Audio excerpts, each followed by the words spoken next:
Hi there, I'm Kim Sedgwick. And I'm Amy Sedgwick of Red Tent Sisters. And ecosex.ca.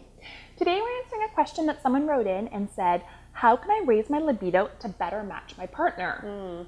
Yes, good question. We get this one a lot. We do get this one a lot. And I've noticed that when we get this question, and I work with clients privately, when they tell me about the sex life that they're having, it's not all that pleasurable for them, okay?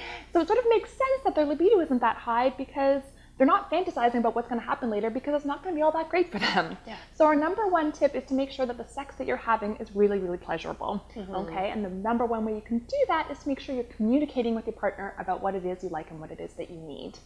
And then try and take that communication outside of the bedroom as well, because if you're having general relationship problems and you're pissed off at your partner, you're not going to be excited about having sex with them later. Okay, so making sure that you're really addressing any of those relationship issues. Yeah, absolutely. And then on the physiological side of things, there are a lot of things that can affect libido. So the number one thing, of course, is stress. So we evolved a very long time ago when stresses were life-threatening, you know, like a saber-toothed tiger is chasing you and you need to survive.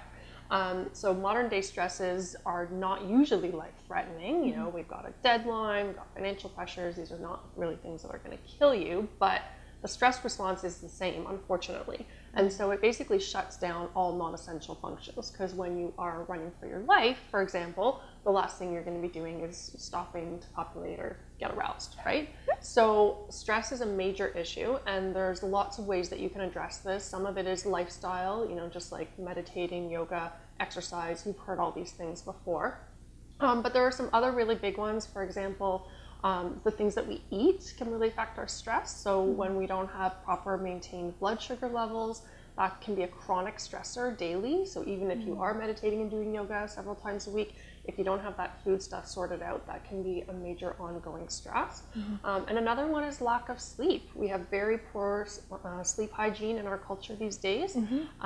So, you know, we're texting, we're watching the TV in bed, we're sleeping with, you know, at least in Toronto, there's lights on all over the place. You know, your body needs like full darkness for proper sleep. And unfortunately, these things can affect each other. So if you have, you know, poor eating habits during the day, then that can be chronically stressing out what's called your adrenal glands. And when your adrenal glands get taxed out, one of the symptoms is that we don't sleep well at night. And then if you're not sleeping well at night, then you're more tired in the day, you're going to have more caffeine, you're going to eat more poorly. It's all a very vicious cycle.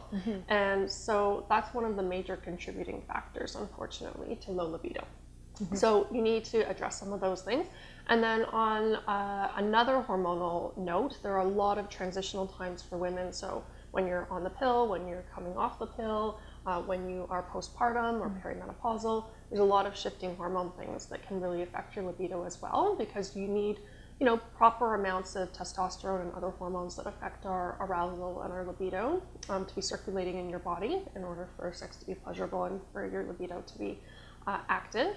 And you also need to make sure that the receptors for those hormones aren't blocked by other hormones. So, for example, that's one of the reasons why women on the pill often experience a reduced libido.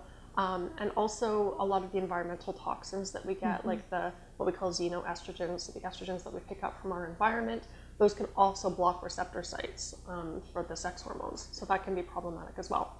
And we do have actually a program at Red Tent Sisters to help address this called the Hormonal Tune-Up that's really helpful. And obviously we have a lot of programs related to coming off the pill and supporting natural contraception if that's an issue for you. Yeah, so we hope those tips have been helpful. If you've got a question you'd like to submit, send it to thesisters@redtentsisters.com. You can also find us on Facebook and Twitter, and make sure to sign up for our newsletter to find out more of what's happening in the sisterhood. Thanks so much. Have a great day. Take care. Bye-bye. Bye.